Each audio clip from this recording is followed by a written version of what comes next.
Hey Brian, how are you? Hey, I'm doing wonderful. How are you, Shay? I'm doing well, thanks. Going to give it a few minutes to let everybody catch up and get in the door, so to speak. And while we do that, I will make some announcements. Good for you? That is awesome. I'm actually handing off the baby right now, so a Oh, couple God minutes is bless. perfect. Perfect. Perfect, perfect. All right, welcome, friends, to the longest running poker space. I'm your host, Sherry Pluskota, and I'm happy you're joining me live or listening at a future time. I appreciate you and I thank you. Before I get too far into it, I did want to send out a little message to Scotty Wynn. I'm sorry to hear about the loss of your mom. I'm sending prayers and hugs to you and your family, Scotty. May she rest in peace. And many thanks to my sponsor, Elevator Results. If you need a tailor made workout plan to help you lose weight or gain weight, Elevator Results can design that plan. Follow them on Twitter and check out their site at elevatorresultspt.com. Also, a reminder you can find the recordings of my past spaces, including our daily WSOP coverage and all the interviews on my YouTube channel at Sherry Pluskota 9212. Please subscribe. It's free, of course, but I would love to build my subscribers list. I'm currently uploading the spaces from 2023, our WSOP daily coverage spaces from 2023, and it's kind of been fun going back listening to those spaces. You forget who's no longer in our spaces with us, and you remember the newbies. So it's kind of a fun trip down memory lane. Of course, Brian and I did those spaces together, and I've been uploading them for about the last week. So enjoy those as well.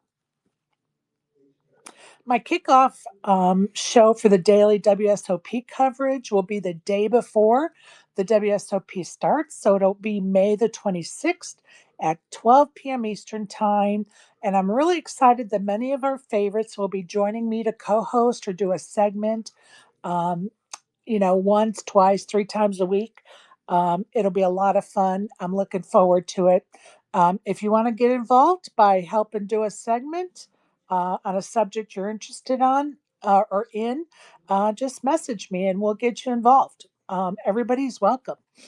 As I was advertising, um, I will be making some announcements about the meetup game that's going to be during the WSOP in Vegas. So we'll get into that in a little bit. But for now, I'm going to introduce our guest. My guest is Bryan Kahunu, and hopefully I'm saying that properly. He is the creative and marketing advisor at Poker Go. He is the CEO of NFT Poker Events. In 2024, Bryan hosted the NFT Poker Championship at the Poker Go studio. Not sure if my guest has a brother, Brad, or if the Hendon Mob has his name incorrectly, but there's only one entry, and that's for a 12th place finish at the 2024 NFT Poker Championship for $1,250. How can I not think it's him? And we'll get to that in a minute. So, first of all, welcome, Bryan. I'm so glad you are joining me for an interview. Wow, I really appreciate that. Actually, my dad's name is Brad. He did well at the championship. He might have actually have another mark on his Hendon Mob from like the mid '90s down at the bike. But yeah, I definitely have not won anything worthy of the Hendon Mob. Um, And you're also, I mostly still hey, let's tell it like it is. You're mostly a cash player, right?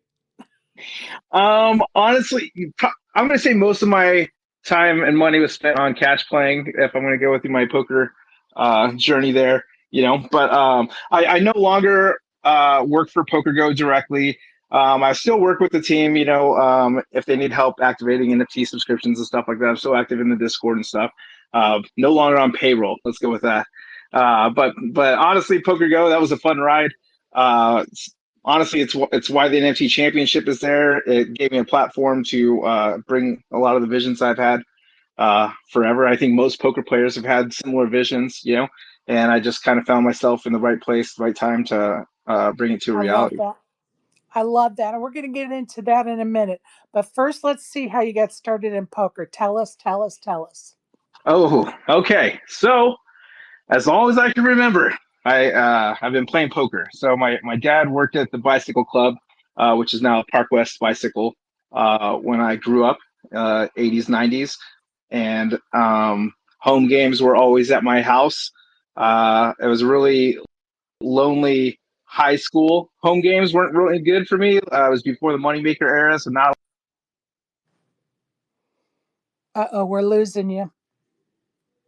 Yeah, growing up in a poker house, Hold on, Brian. um, getting to hear Brian. all the stories from all the, Wait a all minute. the Brian, big can you names. hear me? Brian, can you hear me? Hello? I don't know if he can hear me, you guys. Brian? Then as I got older, as soon as I turned 21, I started dealing cards. I worked at a local casino that was actually started by a gentleman that worked with my dad and who actually brought us up to the Central Coast. And so I ran the floor. I dealt for about 10 years. There were a couple locations nearby where I'm at. Okay, I know that Brian can't hear me. I'm trying to bring up some people from the audience to come up and maybe he can hear you if you tell him we can't hear him. So if I sent you an invite, please come up.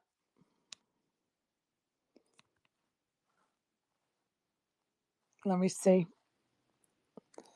I'm going to invite him back to be a speaker. I don't know if he's losing service or what. Hey, Reaper, how are you? Hey, what's up? It looks like he's a listener now I to me. know. And Okay. I think he may have lost internet service and it kicked him out. Um, Yeah, or he could. He. I don't think he could hear you though. no, he couldn't. I knew he couldn't. That's why I just kept talking around him because I knew he could hear me. And I was trying to stop him, right? And so, or he may have gotten a phone call. Sometimes that kicks him out too. So, hopefully, there he's going out. He's going to come back in, and we'll get that technology worked out here. Good thing we all know what it's about, right? How are you, Reep? No, I'm doing good. Doing good. Awesome, awesome. And is your wife in California now working? Yes. Yes, she's in Glendale. Awesome. And that's going well, I hope. Yes, they keep trying to get her to stay. Oh, that's what happens when you're a good employee. They want to keep you forever. Yeah. Like her boss talked to her, and my wife always tells them, if I do it, I can only do it for 2 or 3 years because of my grandkids, right? She don't want to be away for that long. And typically, most places want them to stay longer. Right, She said her boss looked at her and said, she said, and right. For but those of you that are joining, Brian was with us and lost connection, or we're not quite sure, some tech issues. So we're waiting for him to return, and I'm sure it will be shortly. but I was told the meetup games will be on the 20th. Oh, don't spill the beans yet. Oh, Don't spill the beans. We're going to talk about that in a little bit. And the 20th is not the date, just for the record, people. oh, see?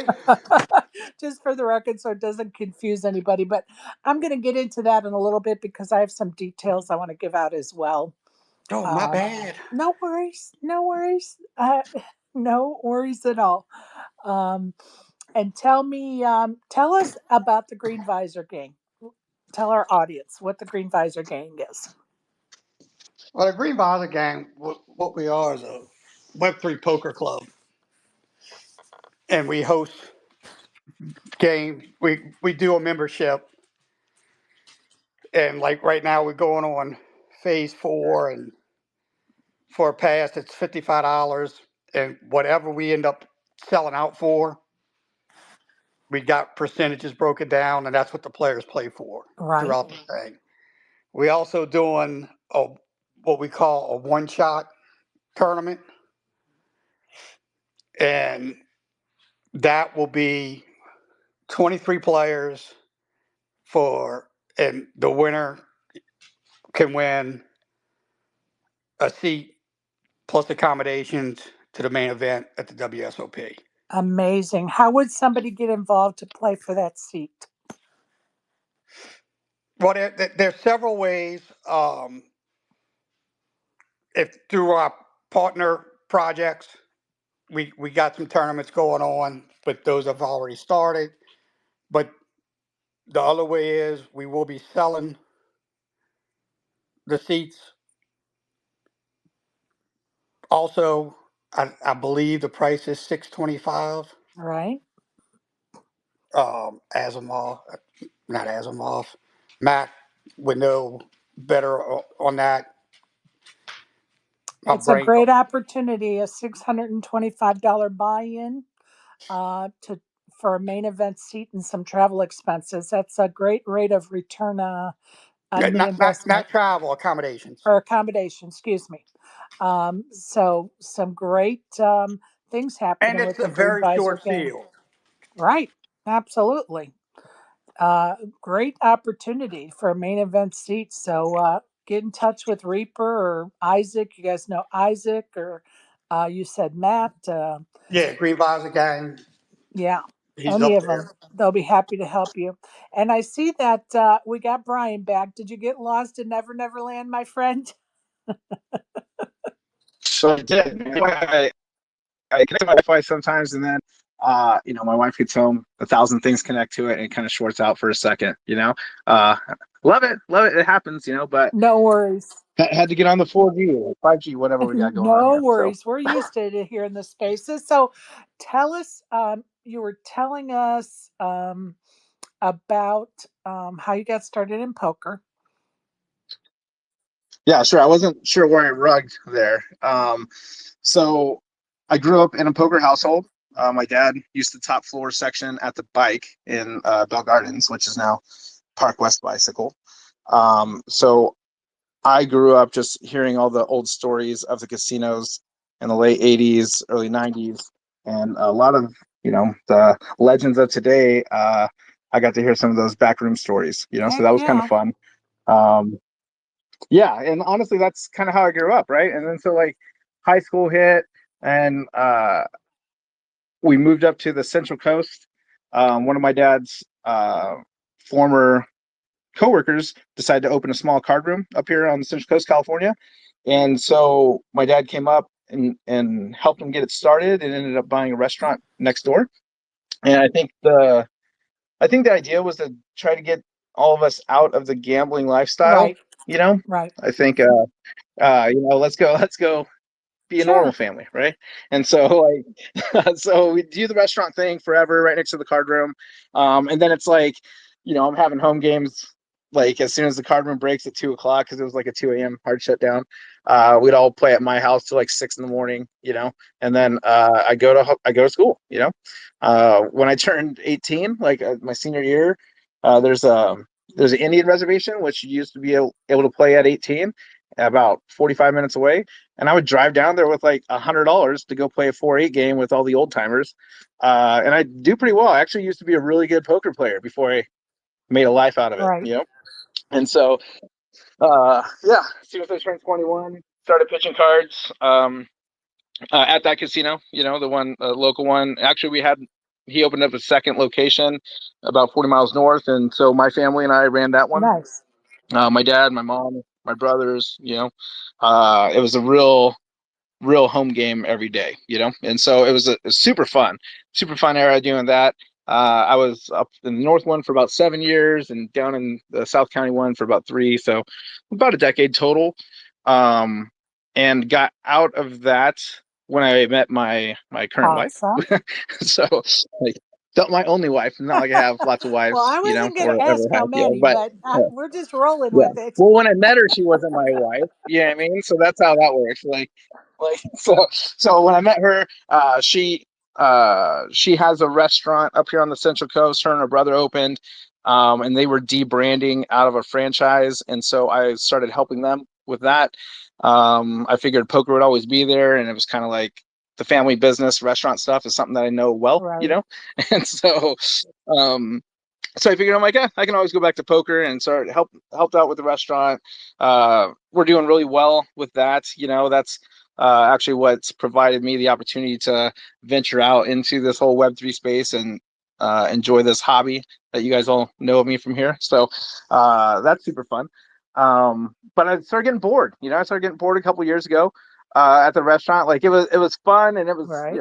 it was its thing. But I just kind of felt like I have all this poker education that I felt like it was wasted. All this time Sure. spent Sure. in the industry, and I just kind of felt like it was whatever. And so uh, an old high school friend got me into Web3. I was already kind of trading crypto a little bit for a few years, and so the whole like Web3 digital ownership NFTs I was really curious about, and about like the new tech and where the world's going. And I just kind of felt like um, I just wanted to not only learn but kind of be on part of the development side Okay, of before this, we the innovation dive side. It's into fun. that, I want to get a little more Yeah, basic because not only am yeah. I illiterate when it comes to NFTs, but I'm sure some of my listeners are.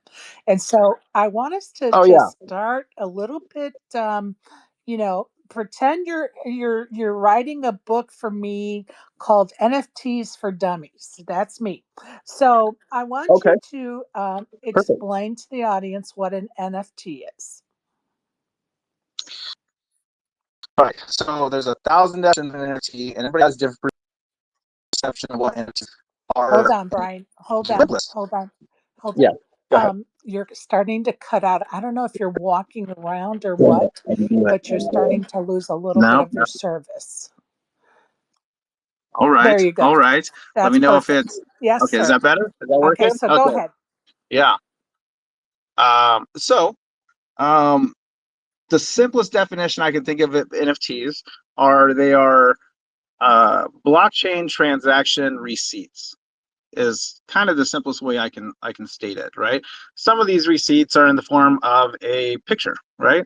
Some of these guys will say, buy into our picture and you're buying into our community, and everybody's going to get a unique version of that to represent their identity. But realistically, some people confuse NFTs with cryptocurrency, like, oh, I'm going to buy these and then I'm going to flip them for more later. And I think, in my opinion, probably flipping crypto is probably a little easier. And I think that NFTs, in the simplest way, is just being able to show digital ownership and connect with people uh, via one like global space, right? And so, for an example, let's go with the subscription model, which the PokerGo NFT is an extension of a Okay. subscription, right?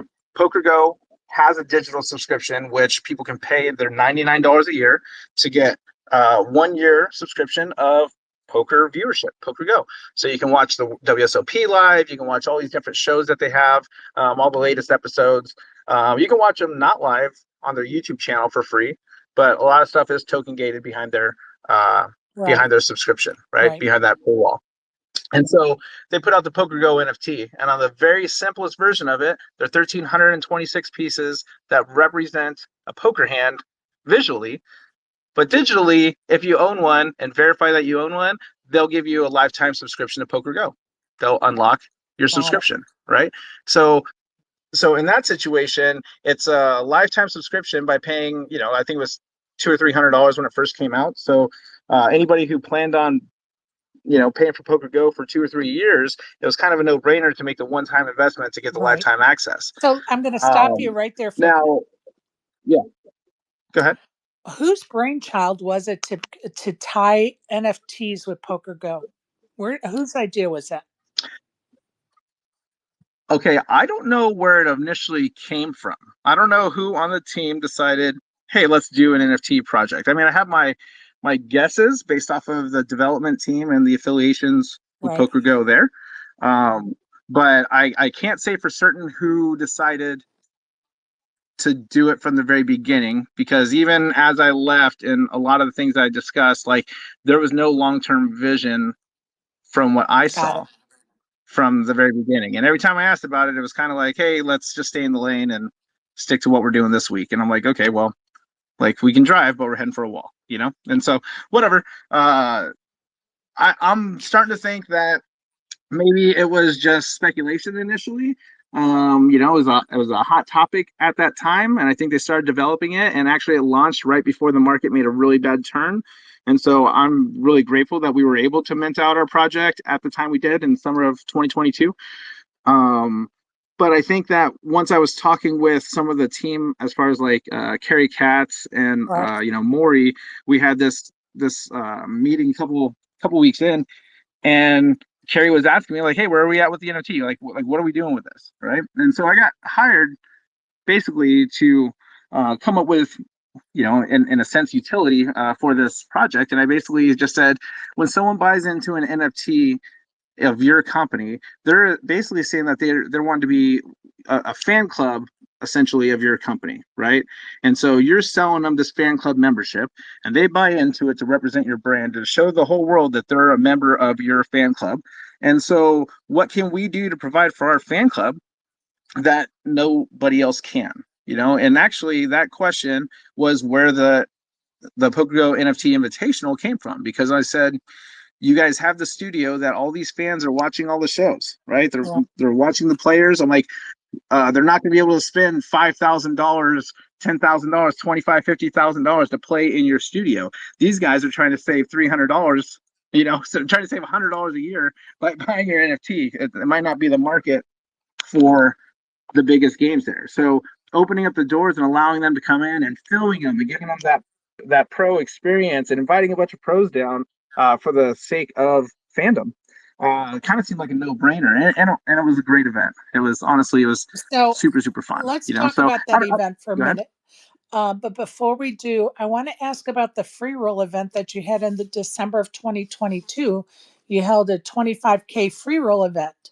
How did the players qualify for that free roll event? So that event is what we discussed in that meeting about 3 weeks in, and that was when I told them, hey, let's open up the doors for our club. So anybody that owned a PokerGo NFT at that time was able to come Nice. play in that event. And so yeah, so we had 550 holders. I think we had about 130 to 140 people actually show up to the event, and just by holding the NFT, they were able to go to Token Proof, which is a ticketing website that allows you to connect your wallet and verify NFTs for accesses. And so anybody who held that NFT was able to go claim a free ticket That's to go to that awesome. event. And so yeah, yeah, that was a super fun event, and honestly, putting that on TV, and one of the like, as a poker fan and someone who wanted to see that, who wanted to be on the final table and win it and everything, like, I had a lot of things that I said, man, if that was my event, I would try to do it differently, right? It's like everybody got to play, but only 7 people made the final stream, and we all got our party, Right. we all got to see our buddies and everything, but it's like 7%, less than 5% roughly got the experience that we Right. wanted everybody to have.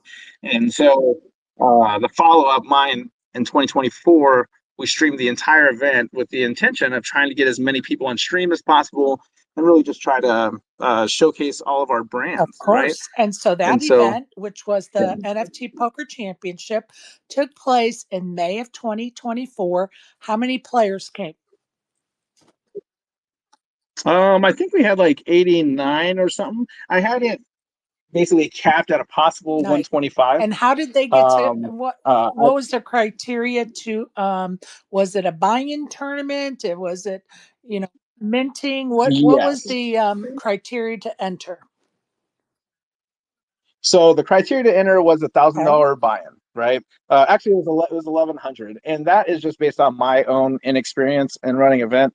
A lot of the costs were kind of gray area until about 50 days prior to the event, and so I was kind of in turbo mode to try to make the event happen, and really didn't market it well. And so instead of um, hitting the pavement trying to get sponsors, I I essentially just made the decision to pass on the sponsorship fee to all the attendees, which made uh, made it a terrible ratio for prize pool Right. versus Right. buy-in, right? And so that's why I tried to put more into the event instead of just the tournament.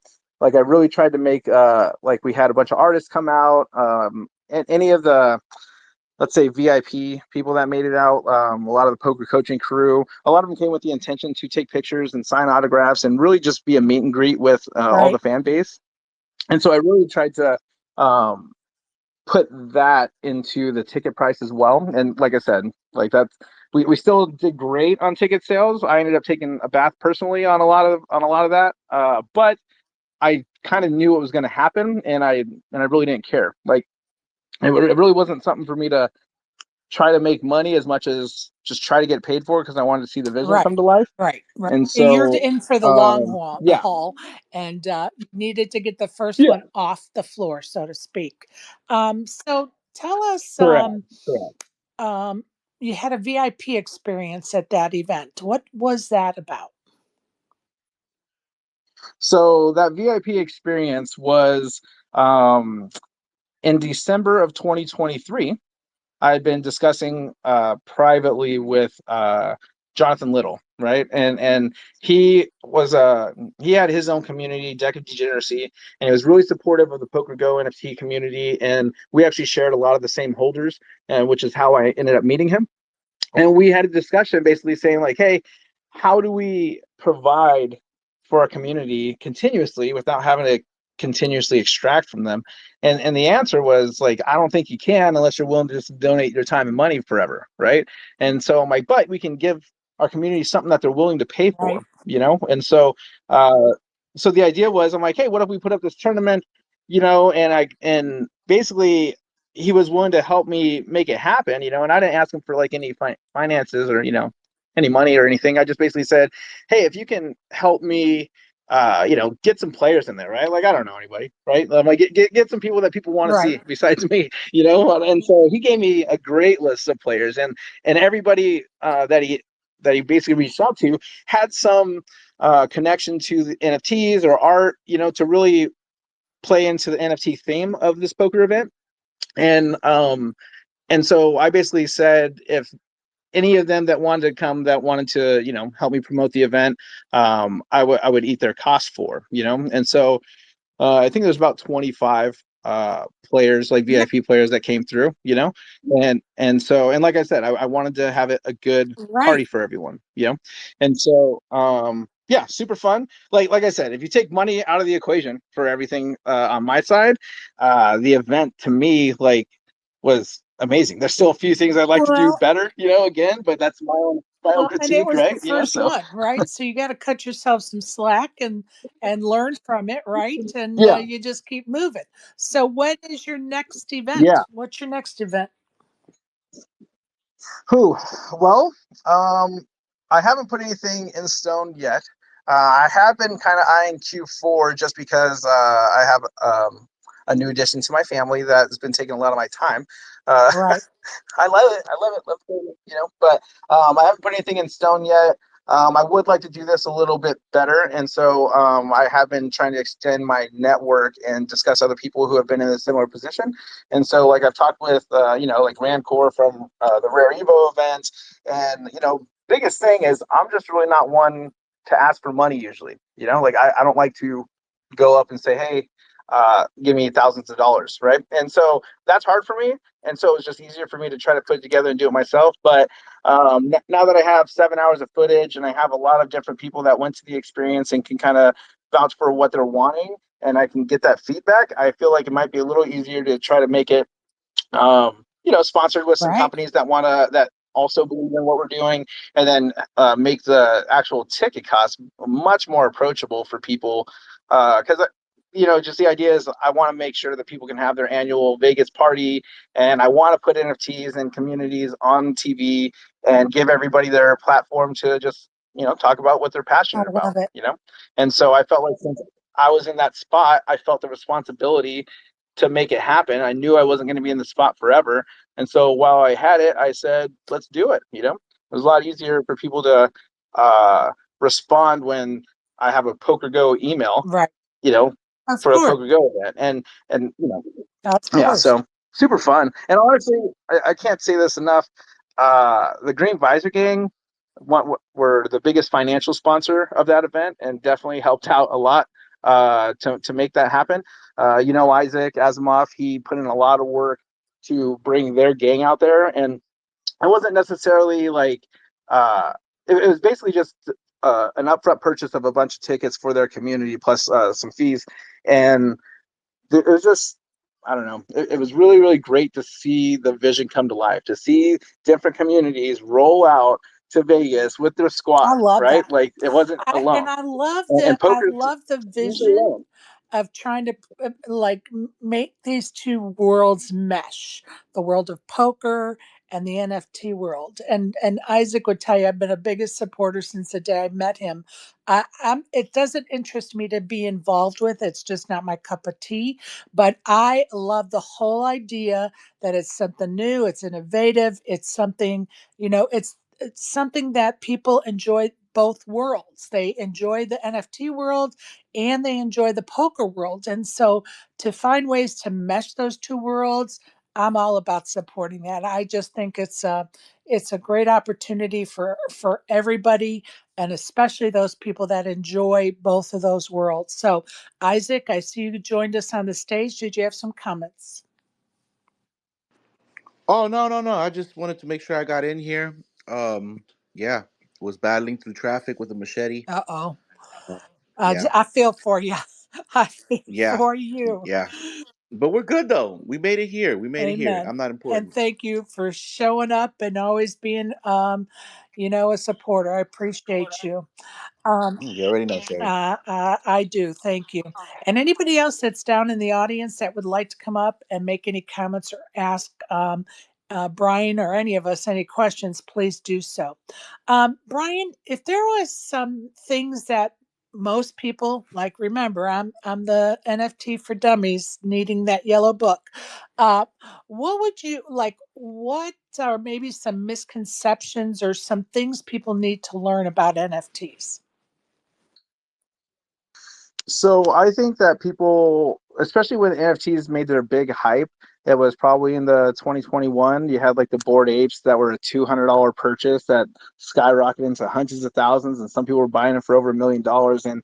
And so I think it created the speculation of like, what is this? Why is this? Why are people buying these pictures? And I'm telling you, like the first year when I was going through all my poker buddies and talking about NFTs and PokerGo NFTs and how they can come play this event, the pushback was Right. unreal of people just not wanting to listen, right? And like I said, like if the perception is that you're going to buy this NFT of a random picture of regardless of what it is and then sell it later for something else, um, that's probably not what you should be doing. You should probably just get out of NFTs. What NFTs really are is blockchain backed digital. Um, I, they could be collectibles, but any digital ownership, I explain to people right now, and like your car registration is technically digital. It's not just that piece of paper in your glove compartment. The cop goes back, he's going to run it in his database, and he's going to see all your Right. information about you and the car ownership and all that, right? Except the DMV is the hub that will do all that transactions of saying who owns what, right? If this was done via NFT, there would be no DMV. There would be a global site with digital assets being purchased and shown ownership in your digital wallet. And when you want to sell your car, you just sell that digital receipt to somebody else via one open source place, right? And so, like, if we compare it to the existing situations, right? Let's say you have a Costco membership for for your year. It costs you $50, $100, and you move away from Costco 2 months in. Now you have this membership that you paid for the whole year, and you don't need it anymore. Well, what if you can go onto eBay and sell that 10 months of Costco membership to somebody else who just moved in, paying a fraction of the price because they're only getting it for 10 months, right? And it's the same website that would be your wine club membership or your Target membership or any other type of digital memberships that you have, easily exchangeable and show the ownership of. Like, that's just one possible use case for it. I see Vivi Magic in the audience, and when I say Vivi, some people might not know, but Vivi has digital collectibles with Disney. I think my first digital collectible I bought there was the original Star Wars comic. They had a re-release of a digital version where you have like AR and VR options, and so like that was my first Vivi stuff. But now it's like, oh, they're gonna put Moana stuff out, and Beauty and the Beast, or Right. whatever it is, and things that I'm involved in with my kids and things, little collectibles. There's a finite amount of them. Now they're opening a digital realm where you can showcase them and build in their own 3D metaverse and use their digital assets for for lots of different creativity, And so people collecting things, I think, has been forever, And I think that digital collecting is just on its way, especially with more and more assets being digital, And so I think that eventually the majority of the world, the majority of things that are digital ownership will be on blockchain in some way, shape, or form, and it'll probably just be really easy for the common user, and you probably won't even know that it's happening behind the scenes. Well, So I I'm like just I'm a going to say to yeah, you that I'm going to stick to my precious moments and my snow babies, because I can dust them exactly. and I can put them on a shelf and I can box them up. But I'm happy y'all like this digital stuff, because I think it's very innovative, and I know a lot of people that are really enjoying the NFT world, and it's awesome. Go ahead, Isaac. I mean, don't get me wrong, they definitely collecting dust now. I So, you know, laugh whereas with you, not at you. yeah, yeah, yeah. No, no, You no. know, Both is fine. I laugh at myself when it comes to NFTs. But I mean, there is real case for the technology. That is the part that's crazy, right? Like, there's some actual good utility behind the technology. But yeah, somebody decided to make like something that had a couple of pieces of the human anatomy together, and they put hearts on them. And yeah, people did that too many times and rugged people. See, I ain't even got to say it. B52 knows exactly what I'm talking about. Well, So I it's want. all right. yeah, It's all right. there's a lot of problems space Oh, going on. B52. For the sake of building. Brian, you're losing signal again, my friend. I hope you can hear me. Hopefully.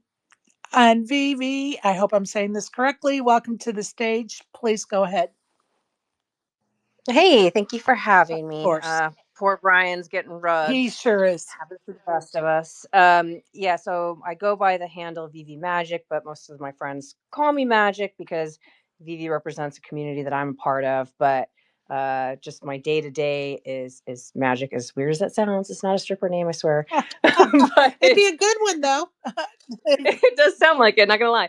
It comes from I wanted a handle that corresponded with the community I'm part of, but also my fandom, which is all things Disney. So I wanted to come up with a name that represented that without like being outright Disney Right, person. right. So that's where the name comes from. But pleasure to be here. Yeah, Brian told me about this space earlier today, and I said I had some friends coming over, but they had an issue at their house. So here I am. Glad I could join. Brian's amazing, and I really, really want to see this next NFT poker tournament happen. So I'm here to support, and we gotta make this shit happen, dude. So we gotta put his feet to the fire and make him commit right here and now. Brian, are you back with us? I'm trying. I'm trying. God bless. I hope so. I'm hearing everybody, so that's good. I don't know if you guys can hear We me. can. Go ahead, buddy. Well, okay. So thank you so much. Um, yeah, there's nothing else I'd rather do. Like I said, when I talk to people and they ask about like, oh, well, how much money did you make doing that? And I'm like, well, that's a different story. And so like it's funny because when we do talk those numbers, and they're like, that sounds insane, right? Is like what they're thinking, like, dude, like that's a lot of money to spend. And I'm like, yeah, but if I just told you I bought a car for that price, like nobody would care, Right. right? Like everybody's like, oh yeah, okay, go pay your payments, whatever. And so it's like I don't think it's necessarily about the money as much as what their perception of my return is. And I feel like the return has been legendary. I mean, look at all these guys. Like for whatever reason, I feel like I found my people. I feel like uh, this is priceless to me.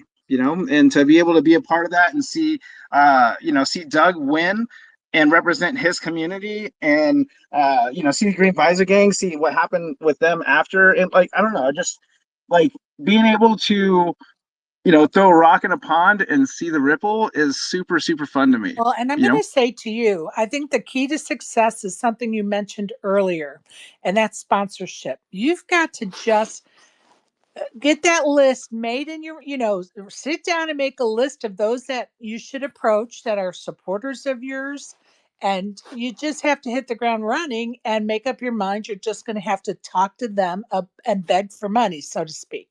I mean, that's part of business. Everybody does it. And especially something new like this. This would be your technically your third event, but your second championship event. And you just got to go after those sponsors and, swallow that pride a little bit and put out, take off, put on your big boy panties, so to speak. And you just got to go after those sponsors, dude. Go ahead, VV Magic. Well, I was just here thinking to myself, and you and I had a conversation with Joey, and Joey's got some great new partnerships going on in Vegas, and we did some brainstorming together, and I thought that was a really fruitful session. And he talked to me also in that meeting about me like wanting to do some sort of event, but what if we combine forces? Like, what if we make your tournament happen at the same time as Decon Vegas? And I mean, my community is going to show up like crazy. And have all these other guys out here, like their community showed up. The Green Visor Gang, they showed up in full force. That gives us enough time for planning. That could be a really, really good time period to try and do this again. It gives us enough lead time. We can go do our begging for money, sponsorships. But that could be a really, really, I don't know. I feel like the timing could be right. Just throwing Yeah, no, I appreciate it. When is that? November. See, and that's kind of what I was thinking. If I was going to do something this year, it'd probably be around then, before all the December end of the year tournaments and stuff. And that'd be great. I actually plan. I mean, I know Sherry was going to drop the news on her meetup, but there's going to be a few meetups there before, so that'd be some great advertising. So yeah, I can't, like I said, I don't got the bankroll set in stone now, but I can definitely start making some emails and getting out of the dream stage and more into the vision and getting it happening. Awesome. We're making dreams come true here on Sherry's Space. Absolutely love it. Go ahead, Isaac. Yeah, just my anxiety's at healthy enough levels that I think we can undertake this full heartedly. I think you already know GVG's behind whatever goes down. So yeah, especially if we talk in November, Vegas weather is so clutch in November. So yeah, this sounds like a wave. So, a few of you guys might know, a few guys might not know. I was talking to Asimov a lot, when I was putting this on. And actually, the reason probably it took so long for me to finalize the 2024 event is because I had several different events that I wanted to do at the studio. And the championship just seemed like the easiest one for me to almost turnkey showcase. And that was kind of the culmination of a lot of the events that I wanted to do. But ideally, we would have multiple meetups, like in a perfect world. I would have multiple meetups a couple times a year where we would film more of a series style show, similar to like the No Gamble, No Futures or any of these other, 30 to 45-minute poker shows, where we can go for a day or two of filming. It'd probably be a lot, I'm not going to say a lot cheaper than the bigger event, but we can still have the party, the meetup game, and then surrounded around this several episode live game feed. Um, and really, the thought process on that was more to focus specifically on the players and their communities that we're representing. And so the championship was great. VV Magic did really well. I felt like they did really good about trying to get people from different areas and different communities to stay on that table to keep that battle royale feeling going. But if we had it a little bit more of a low stakes and we had it more of a entertainment and less about the poker game and more about the people and it would just be more of a hangout on the poker table with different communities and showcase our communities and talk about VV, talk about Green Visor Gang, talk about Web3, talk about anything, whatever you want, but just keep it more approachable because I really feel like the money side of poker is numbing actually. Like I feel like I don't care how expensive it gets or how cheap it is. It's like the cards are the cards, and a bad beat's a bad beat. And so I really feel like the game itself is more entertaining than the money. And so I think getting some of these personalities and talking about telling our story essentially, right? Every poker game has a different story, and so I'm I was really trying to think about doing that because it might be a little easier, and then having just the annual big NFT Poker Championship, but utilizing that show to advertise for the championship every year. And I'm not sure if that's anything anybody else would like to do, but ideally, I just want to meet up with all you guys, play some cards, have a great time, and it'd be cool to put us all on stream. So there are more venues opening up with that opportunity, and so hopefully we make it happen soon. I love the meeting of the minds we're having. And welcome, Matt, to the panel. You have any questions or comments, Matt? Welcome. Hey, thanks, Sherry. Hello to everybody, wherever you are. Hope you're all keeping well. How you doing, Bryan? Good to talk to you, bro. Hey, what's up? Thank you. Happy to have you. Happy to be talking to you. Now, I've been seeing on your page that you were hosting a PGT tournament, which I must admit I've been enjoying. How's that been going, and how did the PGT come about? So the PGT is not my affiliation. That's more of a Poker Go. That's their annual series, and a lot of different events actually earn PGT points, and then they'll have a big tournament at the end of the year. But for Poker Go specifically, like our events were not, they didn't get the PGT prestige. We weren't in that alignment of tournament series. But honestly, the way I got my job at Poker Go was being involved. Literally hopping in Discord, asking questions, getting in Twitter spaces like this when they were speaking, and hopped up on stage and I started grilling them. And I started saying, how are you going to do this? How are you going to do this? What do you know what I mean? I just started asking questions, and I wasn't trying to be mean. I was just genuinely curious because I'd seen so many other projects fail by that point. I wanted to know how they figured that they got the answer, And so asking all those questions and literally just telling them like I never talked to him about money really, like when I was in my interview, not once did I say, hey, you guys got to pay me X, Y, or Z. Like I literally told him, I'm like, I would do this for free. Like this is super fun to me. This is something I enjoy. Like that's where I was at. You know what I mean? Like it makes it really hard for someone to say no if they're willing to work for free. I didn't work for free. They did pay me eventually, but really just being around asking questions is how I got in there. Go ahead, Matt. Did you have anything else, bud? Oh, thanks, Sherry. No, I'm just going to say that were absolutely fascinating. Have you ever been over here, Bryan, to the UK? And are you going to maybe one day host a tournament here? Maybe. I would love to. I've been to Europe once, not to the UK. For my honeymoon, I actually got to take a cruise around the Mediterranean. So we flew into Rome, to Naples, Barcelona, Marseille, France, and then back to northern Italy before we flew out. So I've made it across. Haven't made it up there where you're at. So, but I'd love to. I'd love to. You guys play poker, huh? I'm just kidding. I love it. Anything else, Matt? Actually, I was just going to say, Bryan, I know you've been on TV quite a bit. Do you ever think that maybe one day poker could be broadcast on any UK channels over here? Because we had, back in the days, we had BT Sport. They broadcasted the WSOP, only the highlights of it. And then Sky took over with their Sky Poker coverage, but it's only online now. Do you think you'll ever, catch on over here? Do you think? Maybe.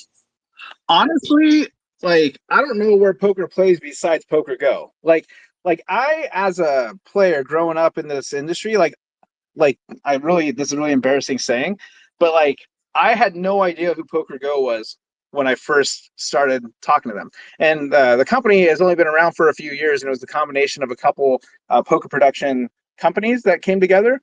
But I didn't watch a lot of poker because I felt like I was the best poker player in the world, and I felt like I should have been up there. And so like there's this jealousy as a kid that made me like not watch it as much. I saw it here and there, but it wasn't my thing. And so when I found Poker Go or the Poker Go NFT. I literally had a friend who was watching YouTube streams say, "Hey, I just saw something on YouTube that said poker and NFTs." And I'm like, "Okay, let's check this out." Right? We find the stream, find the ad, and it was Poker Go combined with NFT Stadium, who is the launching platform for the Poker Go NFT. And I looked at it, I'm like, "Oh wow, I don't know what Poker Go is, but I know NFT Stadium." And that's hilarious to me now because how big Poker Go is and how small NFT Stadium was. But as an NFT DGen, I just stumbled across it like 3 or 4 months prior before they aligned with Poker Go. And that's what piqued my interest. And so I was actually checking on it to make sure it wasn't a rug or anything, but or that it was fake. But honestly, if you go into Poker Go now onto YouTube, or if you want a subscription or something like that, I'm sure I can help you out with that. But they have all those shows over the last 20 years. They like own them all now. So they paywalled most of it. But a lot of those shows from back in the day, all the WSOPs and stuff like that, you can watch on Poker Go. It's And pretty much it's the Netflix of awesome. poker. I love Poker Go. I love being able to go and watch the old episodes, watch the new episodes, watch the live stuff. Um, I love my Poker Go. I'm going to move on for a minute. We'll come back to you if you need it, Matt. Um, Isaac, are you there? All Indeed. right. I need you to give me a little sound effect. The breaking news sound effect. Do you know which one it is? It's the big. Here we are, breaking news. The meetup game announcement Saturday, June 21st at 1 p.m. Meet at the Bellagio Poker Room in Las Vegas for our fifth official Spaces meetup game. We're going to have all kinds of fun that day. And we will play a cash game of 1-3 no limit. And of course, a table can change, have a table agreement and change the variation of poker as the day goes on. The crowd favorite of Splash the Pots, of course, will be a part of the fun. Reach out to me if you'd like to donate any items. We've already had a couple of people reach out to me. One of them is Sarah O'Connor, who was our guest last week, and she's given me 2 books for the meetup game to give away. And I'm actually going to go meet her tomorrow. She's in Atlanta and pick up those books. So if you'd like to donate to the Splash to the Pots, let me know. Also, something new I'm going to introduce this meetup game. For those that have been to the meetup games before, Wolfie has been our big winner for multiple meetup games. He has been the big cash winner. So I'm going to implement a new trophy, and it's going to be the Wolf Trophy. And it's going to be acknowledging his winning ways at our meetup games. And it's going to be presented to the meetup games biggest winner. And we're going to have some details coming about that because I'm still trying to work it out in my own head how I'm going to do it. It may be like the person within maybe the first 4 hours.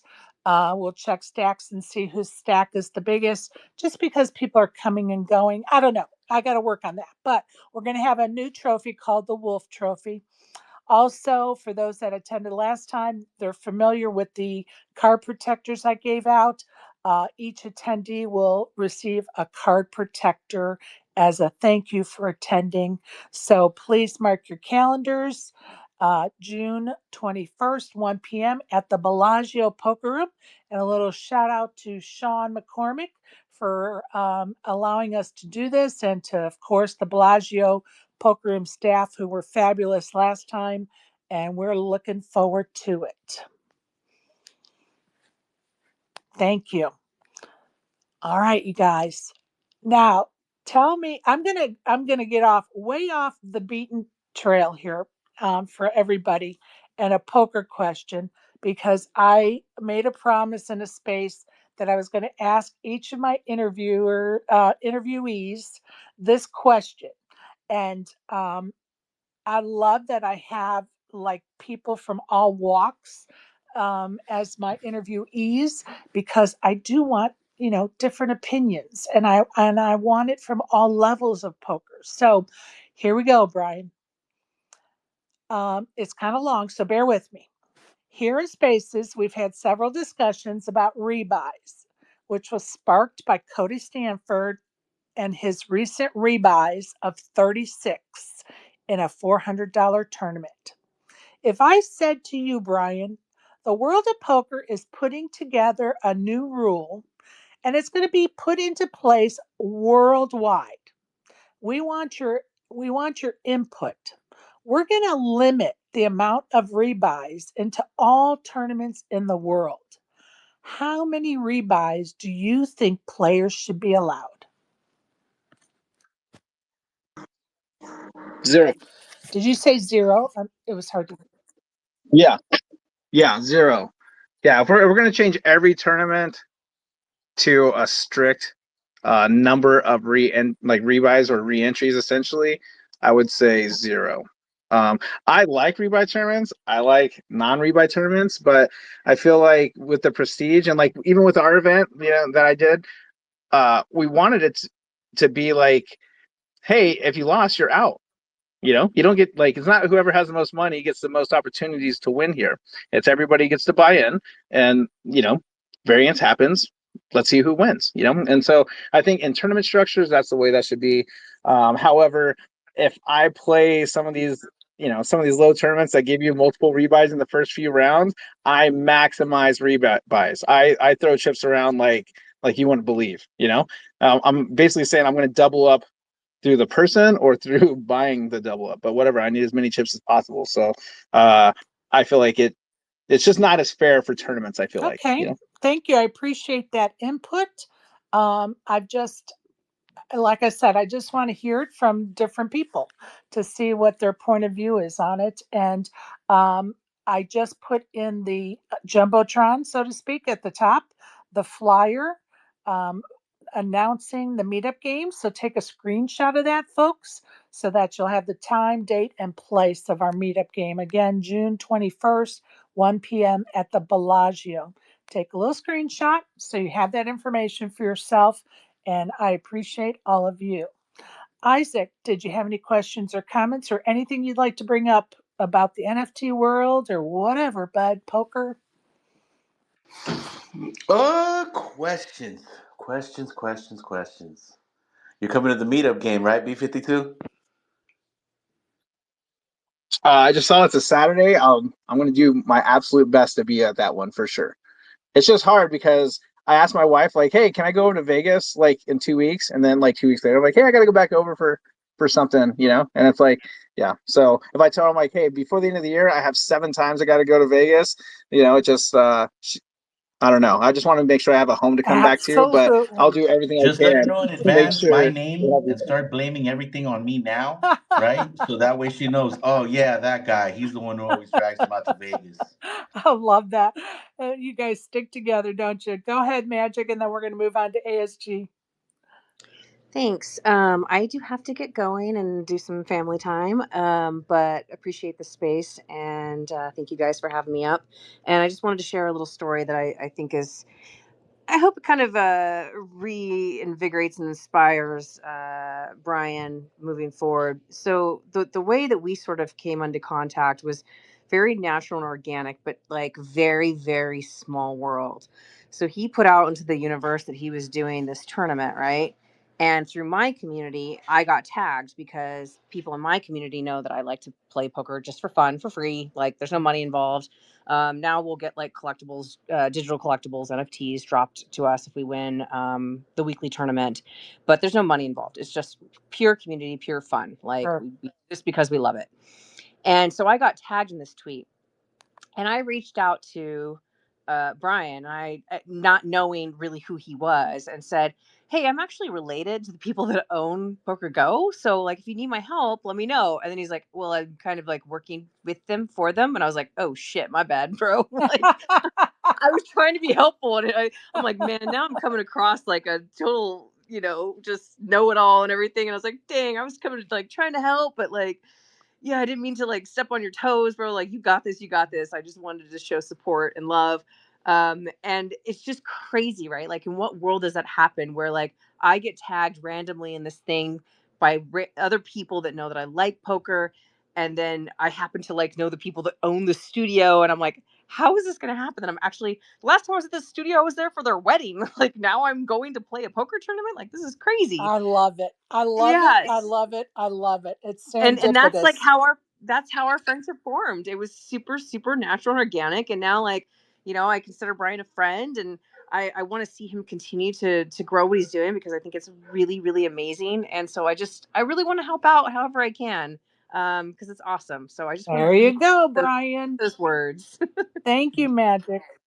Oh, Magic, I love you, man. I'm telling you, like that event would not be the same if Vivi Magic was not there. Like she's literally on the banner. She's like not just representing her community. She's representing all NFTs on that, or like digital collectibles on that banner. It's like everybody else on that. It's like Lexi Gavin, Jonathan Little, and I think Princess Love. And it's just like you're representing us all on that banner for the event. It's great, So yeah, love it. Thank you so Well, much. Thank you Thank you. for stopping by, Magic. Nice meeting you. you as well. Thank you. I promised ASG he was next, then we'll get to Sean. Okay, so you're not involved on the like stream side of PokerGo, or just on the tech side? Can you explain that again?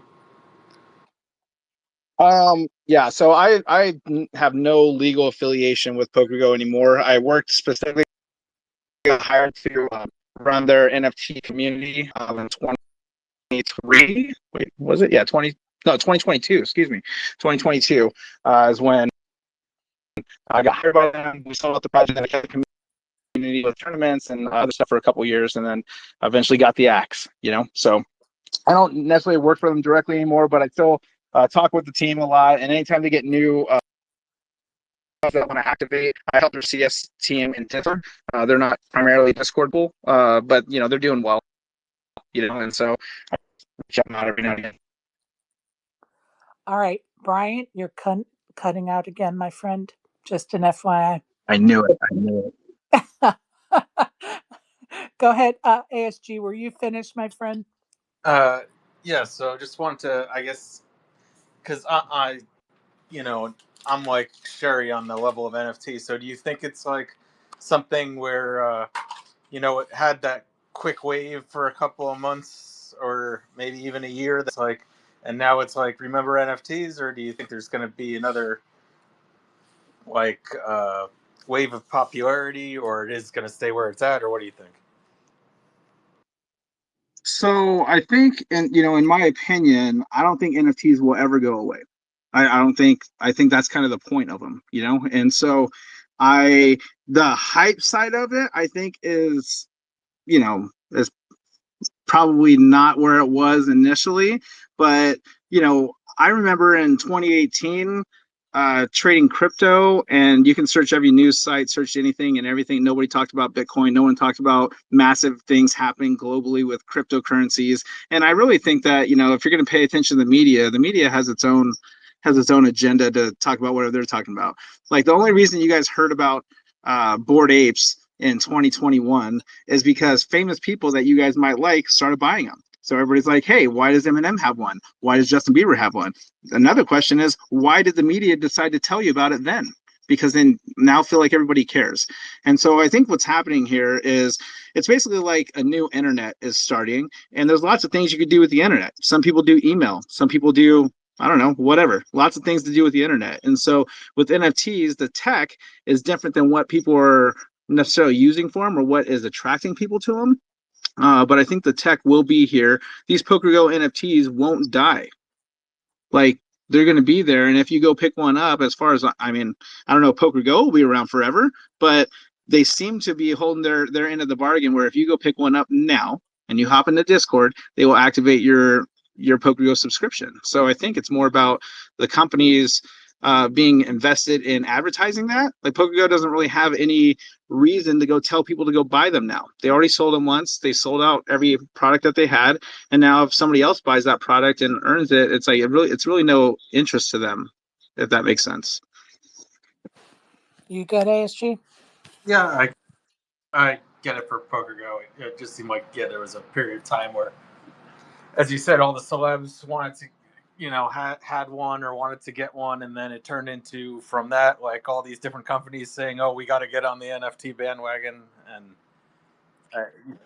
yeah, and then it took a really bad name. right? And so, sorry to cut you off, Asimov, but like for example, when the PokerGo NFT launched, they had like I got hired on launch day, and like within a week, within a couple days, they had Daniel Negreanu post up an NFT post saying, or on Twitter saying, "This is my favorite NFTs out of my PokerGo NFTs," and it was like a 9-8 of spade or a 9-7 of spade or something like that, or maybe clubs. I don't know, but I found that NFT and I found that wallet and I found the other 4 NFTs that were in that, right? They have not moved since. He has not talked about it since. We literally came up with the Major Moment NFT, which were digital collectibles from major PokerGo events. So, like the Super High Roller Bowl that Daniel Negreanu won for $3.5 million. We have an NFT that was airdropped to a 1 of 1 holder, and it was whoever held the hand that he won with. And so we have a collection of 30 NFTs that are digital keepsakes commemorating these like major wins. We have Phil Hellmuth's first U.S. Poker Open win, commemorated with the NFT. And like our holders, just by holding that specific hand, were able to win those commemorative 1 of 1s. Point being, Phil Hellmuth has never said anything about that NFT. I don't think he has another NFT with his face on it. Maybe he does. I don't know. Daniel Negreanu never said anything else about it. It's like I've done these, not me personally, but we as a company put up these like really cool commemorative things that they haven't even ever acknowledged. Like I've never talked to Daniel Negreanu in my life. You know what I mean?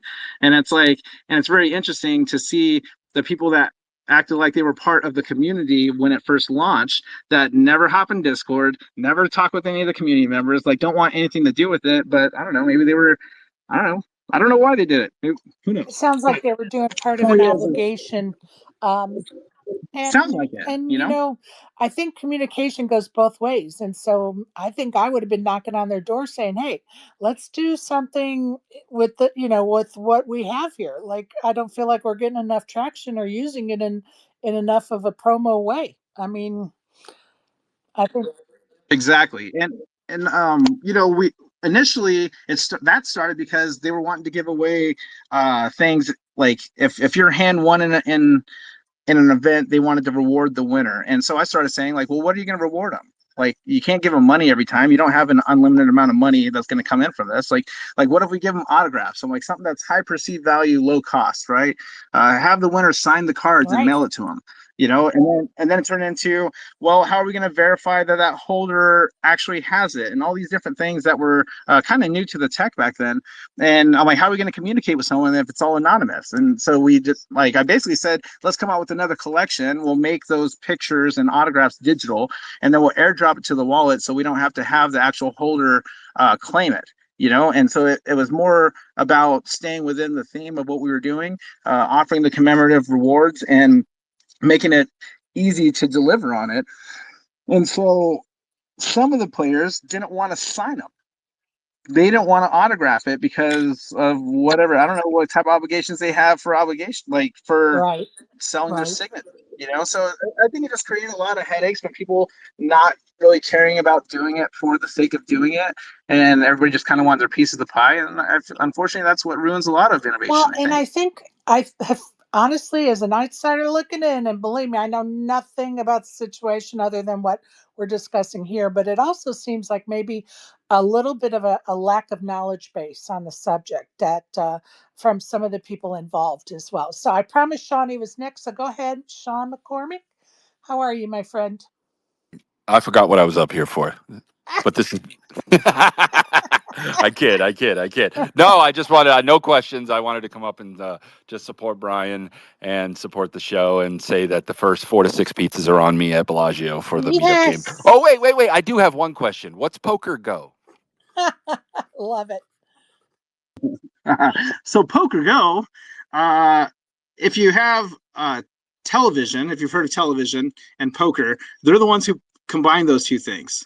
So yeah, all the goats. And what's one of the greatest things about it, honestly, about Poker Go is Maury.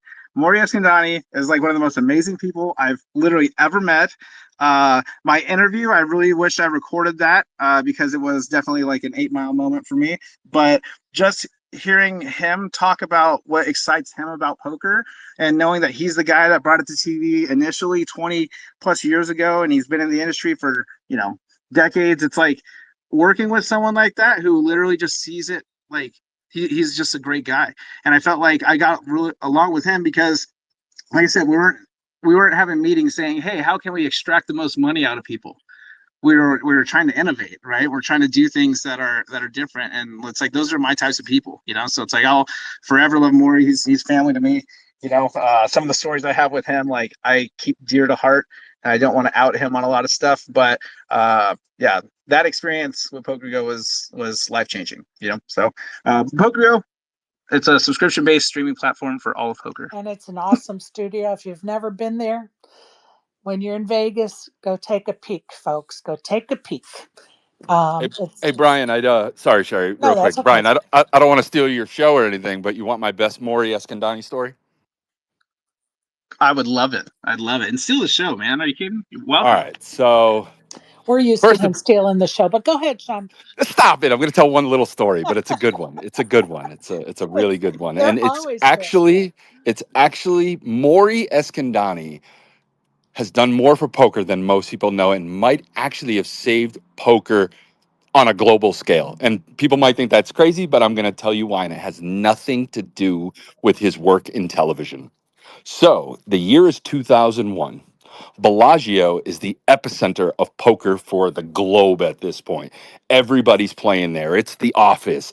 You got Bobby, you got Doyle, you got Chip, you got Lyle. Hell, you got billionaires coming out the woodwork to come play. And somebody was playing in a game that happened to be up on Bellagio over 1 million in Baccarat.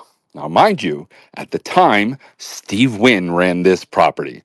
And if you know Steve Wynn, you know this man is all about his business. So somebody loses, or somebody is up like 1.1, 1.2 million, whatever he was up in Baccarat, which isn't even a big number even back then. It's not like this monumental number, but we want to keep those people in the casino. So what does this guy do? He goes over to Poker Room. And what does he do? He dusts off the 1.2 million. So our money is gone. Obviously, it's in the poker community now. We can't get that back by playing against him in Baccarat or any other game. So obviously, like big any seven-figure swing in a casino, your CEO knows what's going on. 100%. They get the hit sheets, they get the calls, they get the texts, even baggers, probably beepers in 2001. I don't know what they were using. But anyways, so news gets to him that this guy just blew 1.1 million in the poker room of our money. So he calls Bobby Baldwin and Maury Escandani to his office. And this was the end of poker in Las Vegas, guys. This was the end. If Steve wanted to, it was gone. And if poker dies in Vegas, it could have died everywhere. I don't know. Who knows? A lot of people followed what Vegas did back then, especially big dogs like Steve Wynn. So he calls him in and he's going on this rant. Blah, blah, close the poker room down, get da da da da da da da. And Bobby and Maury already knew what their job was. Their job was to save poker. And they explained to him how poker has so many more verticals than just losing this $1.1 million. And literally, like the scene in Rudy where the team went in and put their jerseys down, they literally put their livelihoods down to support poker. Because Steve could have went the other way, said, fuck you guys. Fuck this. Get this shit out of the casino. Get it out. And you two, I don't think your opinion matters anymore. Get out with it. And of course, if you know Bobby or Maury, these guys are always the smartest guys in the room, along with Steve, I'm sure. But so Maury and Bobby literally go in, they talk them off the ledge. They say, here's the value. They bring in all this like analytics. We didn't talk about analytics in 2001, but these guys are ready. And I tell you, when I tell you Maury Escandani and Bobby Baldwin are two of the smartest men on the planet, I swear to God, these guys could do whatever they want in any industry that they want. Because they sold the casino mogul on keeping a game in the casino, which does not earn that much. But we know, I know, you know, that poker has so much more value. And that's what they did for us. That's what they did for me. I don't even know where I'd be without those two guys. So when you want to thank these guys in poker, yeah, TV is going to be Maury's legacy. He's the GOAT. But what they did behind the scenes, these stories, and I have 100 of them. Some of them I can't tell you. I got to take them to the grave. But some of these stories, you guys, are just legendary. And to kind of kick it back to where you were talking earlier, those are the stories we need to recreate in poker. Those are the personalities we need to create in Yes. poker. Those are the characters we need to create in poker. Because I'll tell you guys, I promise you, I can tell you every single World Series of Poker winner between 2002 and 2009. And then we died. And I don't know what happened. I saw the post that everybody else saw last night that I was liking and retweeting and stuff like that. And as an operator, I'll tell you, I'm listening because he's speaking my language. He's saying things that I've been saying to my CEOs. So when you say this stuff is coming, I promise you, you have a person on the inside who's going to fight for you the way Maury and Bobby fought for my level of poker when I needed it. Love that. Thank you for sharing, Sean. And you guys heard it here first. Sean's buying pizza June 21st at the meetup game. So thank you for that, Sean. I appreciate you and you're hosting us and taking great care of us. ASG, go ahead. Yeah, I just wanted to, I guess, kind of follow up with that of the like what happened since, and at least my opinion is, people give a lot of crap to Poker Go for being behind a paywall, but what I give a lot of crap to is whoever decided to make a contract with CBS Sportsnet so that it's there on a channel that nobody watches instead of ESPN. This is so true, isn't it? CBS who? Exactly. Yeah, I get it. I get it. You really do have Honestly, to that's a joke wonder. for PokerGo NFT holders. Sorry. PokerGo NFT holders every year around World Series when all the tweets are coming out about everywhere, all these poker players that are dumping thousands and thousands of dollars every year to like not want to pay for a subscription. And we're just like, dude, right now you can pick up a PokerGo NFT for $70 and never pay for that again. And it's like, they don't want to hear it. It's You know what insane. I'm saying? It's So it's like, insane. Because I they're don't know. completely Yeah. foolish or completely scared. Like I've been saying this since I got this back in 2023. Trust me, if there's something in NFTs and poker that's worth getting, go get the Poker Go NFT. If you're watching Poker Go, there's no reason not to have it. Like, yo, I bought that once. I paid for that once. My subscription is active today. So shout out to B52 because look, one of the biggest things in NFTs, right? That everybody was like, oh, utility, utility, utility. It's the ultimate utility, yo. The only other NFT I've ever had that had a utility better, right? Besides like, what we do with GVG, the only other thing was I had a boba NFT, right? And it was like if I had multiples for every NFT I owned, I got like one free boba a month. And I used to use that to take my kids to get boba. Oh, I love it.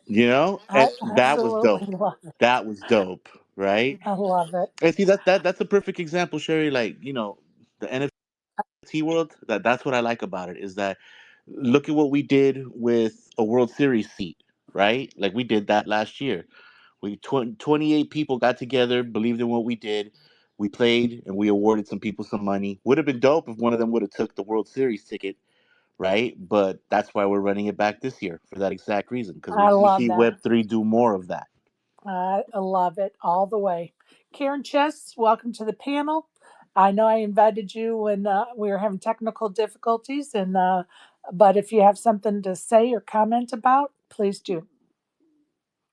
Well, I'm enjoying hearing about Brian and NFTs. And I don't know how you went to school staying up till 6 in the morning, Tell them, but girl. my kid. I was tired. I was tired. But yeah, and I'm looking forward to the meetup game. Will Karen finally make it? I am gonna make it. I'm just gonna have to make it this time.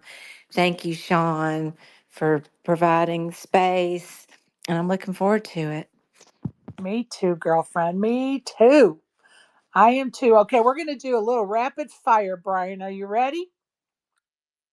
Let's rock. I'm going to give you two choices. Pick one, please, or you can pass. There's no shame in that game. Gummy bears or Sour Patch Kids? Gummy bears. Mountains or beach? Beach. Cook or do the dishes? Cook. Thin crust or deep dish? Let's go thin crust. 49ers or Raiders? Raiders. Texting or phone call? Phone call. Mad Max, oh, excuse me, Mad Max or Mission Impossible? Mission Impossible. Thank you for playing. Thank you. That's fun. I love those. I don't know, it just humors me. Go ahead, Isaac. Oh yeah, by the way, you already know what's happening. We're gonna have a couple of gifts for you for the meetup game. We'll just spell Sweet. what, but you already know. And I think I need to get a GBG sweater to definitely Brian. Maybe Sean. I think Sean might. I don't know. Would Sean rock a GBG sweater? I don't know. I don't I know. bet he would. Okay, well then, Sean, you just tell me what size you are, bro. DM that to me, and we got you too, bro. And Hex would probably tell him anything but that blue jacket, but us girls like the blue jacket. Go ahead, Sean. This one's more for Barry Levy. Hey Barry, I had Brian going off at -375 as the NFT guy to be a texter, not a guy that would place a phone call. I'm calling bullshit a little bit, but I don't know. That's a sports betting joke for Barry there. Back to you guys. Oh, I love it. Absolutely love it. Well, I'm going to tell the audience if you would like to come up and make any comments or ask any questions, now's the time because I'm going to let Brian off the hook here in a couple minutes so he can get back to his family. Again, the meetup game is June 21st at the Bellagio, Las Vegas. Join us. Everybody's welcome. It's the fifth official Spaces meetup game. Um, Brian, is there anything else you'd like to tell us about what you're doing in the NFT world that we have not touched upon? Do you have besides the B-52 bomber Twitter account, do you have any other Twitter account or website you would like us to know about? Yeah, I do have the NFT Poker Championship handle down there. If you guys want to give that a follow, I'll try to keep most of my announcements with that event through there. I did run the PokerGo NFT Twitter handle for a little while. I've actually just made that more of a community handle now. I'm really not too active with that. But honestly, on the NFT poker side, I feel like this is it, man. The B-52 Bomber's been my screen name for 20 plus years prior to NFTs, because my favorite hand is five deuce, and so for years have been calling it the B-52 Bomber because no one really expects it when you play it like a maniac, and Do you know yeah. what So the B-52 bomber is as it relates to the world of poker?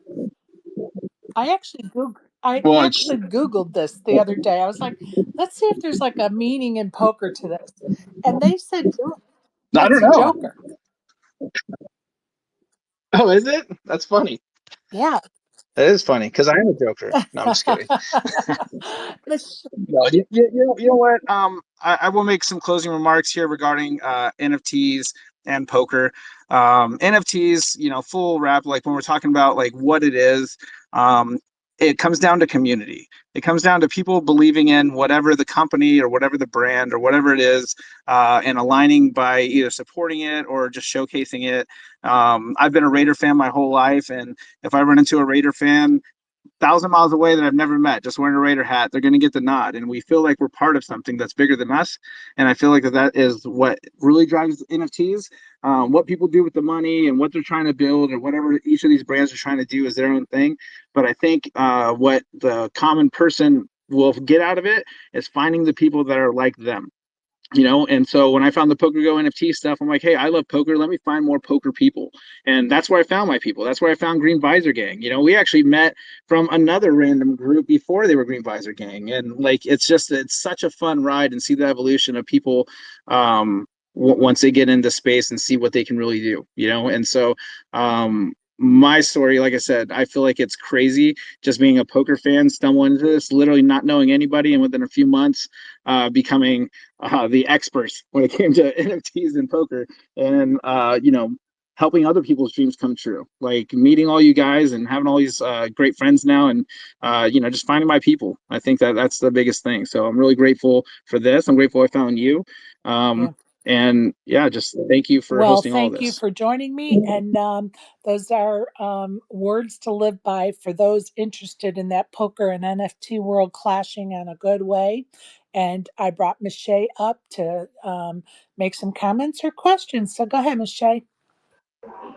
Peace and blessings, Miss Sherry. How are you today? I'm great, thank you. How are you, my friend? I'm good. I'm good. I just wanted to come up and tell B52 thank you. You know what I mean for that poker gold tournament. You know, it gave me an opportunity to, get with community, especially the Green Visor Gang, DPS, different communities that I was a part of, to actually put faces and shake hands and rub shoulders with these guys and gals. You know what I mean? Like, without that, I don't know if that would have ever happened. And just, the experience within itself was worth it. For Doug to take it down and me had been part of the community he was representing, was a proud moment to be like, yo, I played with this guy online. You know what I mean? And just the camaraderie, the way all of the different communities showed up and showed out for Bryan, had it not been for him being so eager to put this together, I wouldn't have met these people in real life. So, I gotta say thank you, and I can't wait till the next one. And if all goes well in my situation, I'll try my damnness to be at your meetup there this year. Well, I look forward to meeting you in person, my friend. And that was a very nice, some nice settlements, sentiments to Brian. So I'm going to let him have a comment. Go ahead, Brian. I just I'm not only the president, I'm also a member. Like I'm telling you, that was just as fun for me. It was great to see all you guys. Like so many people, they're like, oh, I don't know if you know me. My name's this. I'm like, of course I know you. Like if you're in our community, like we know you. Like you've cracked me on tables, and it's like it's that love. And like if you guys are poker players, I don't know if everybody in here are poker players, but if you've before playing online, if you've ever had like a local homeroom where you go in and it's like cheers and it's like everybody there knows you, you know the dealers, you know the floor, you know every 9 out of 10 players at the table. It's like poker is a community thing.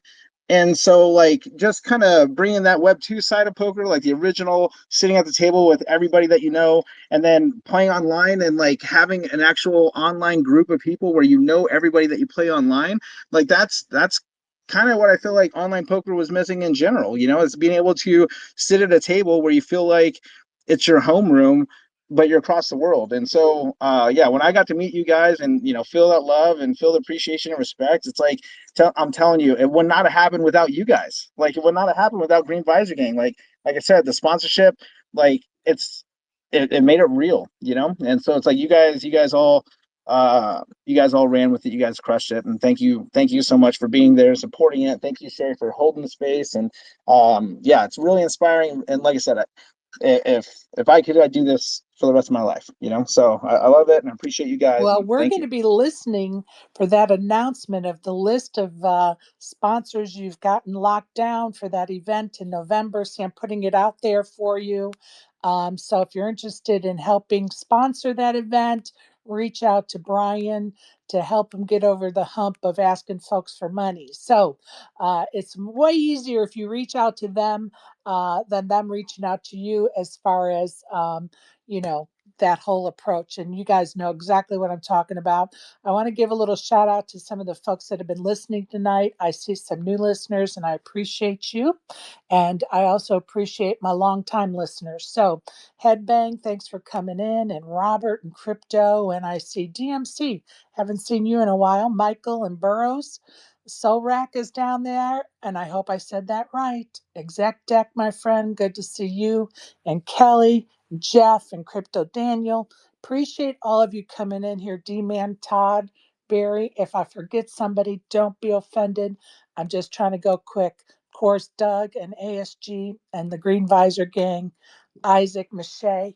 and Karen and my friend Sean and my friend Brian. I hope you guys have a great night. Brian, I appreciate you letting us pick your brain about what you do in life. And I wish you well, my friend, and looking forward to hearing all about that November event. Thank you so much. I'm telling you, I need you guys. I need you, and yeah, I love all you guys. This is super fun, and can't wait. Thank you. And Sean, any last words? Well, if we run an event and you guys need a space to play, I know a guy. I don't know. We'll figure something out. I love that. Now we got a space. It's coming together for you, Brian, before your very eyes. I heard that guy likes to buy pizza too. So Dang. I know some pizza places, believe it or not, you know? Just If you ever just come be West Coast, Sean, I got you. just be mindful of one thing. Here's the operator coming out of me real quick. We talk about poker in November being like kind of slower in Vegas. Remember the NAPT. Not that I'm shouting out my competitor, but Resorts World does do a big event. So remember, Poker Stars is in town. Plan around that event a little And bit. don't forget the race is also in town. So don't forget about that yo, Formula I One love the race. operator in Sean when it comes to these things. Right. All right. Miss Shay, you have anything else to add before we cut this off? He may not be able to hear me. There he My is. apologies. Yeah, just be kind to one another. Tell the ones you love them. Miss Sherry, I appreciate you as always. Thank you for holding this space. Everybody in the audience, thank you for showing up. And enjoy the rest of your weekend. Thanks. You too, my friend. Isaac, last words. All I could say is, yeah, June 21st is what it's all about. Besides that, if you are interested in trying to get yourself to the World Series of Poker main event, we are doing the GVG one shot. It is a satellite, basically 27 seats, one game. Person who wins gets a seat to the World Series. So, besides that, if you guys still want to talk poker, we're gonna do poker and bullshit right after this. Sherry, thank you as always for holding space for poker itself. You are definitely a staple and a pillar in this community. Thank you for everything you do. You know we all appreciate the hell out you. Thank you so much for the kind words. You're gonna make me cry. Now stop. But thank you. I love you guys. ASG, any last words, my friend? Yeah, as somebody who works in New York City, I find this I know a good pizza place stuff offensive because yeah, you guys don't. Well, I'm gonna whisper it to you in your ears, ASG. He owns one. I hope you guys could hear that whisper. Karen, any last words or comments? No, I mean, other than I enjoyed the space as usual, Brian. It was really nice to hear more about you. I love your very positive personality. You have, I can't think of the right word, effervescent. I love it. I see you down there, NFT Poker. Thank you. I see you too, Stephen Apple. Appreciate you guys showing up tonight. I'm going to get the last word in so we can let everybody go enjoy their Friday night. Much love to all of you. I appreciate your support and looking forward to June 21st and seeing y'all in Vegas. And I thank you all. And if you're not on the felt, get outside and touch the grass, my friends. Enjoy your weekend. Much love. Good night.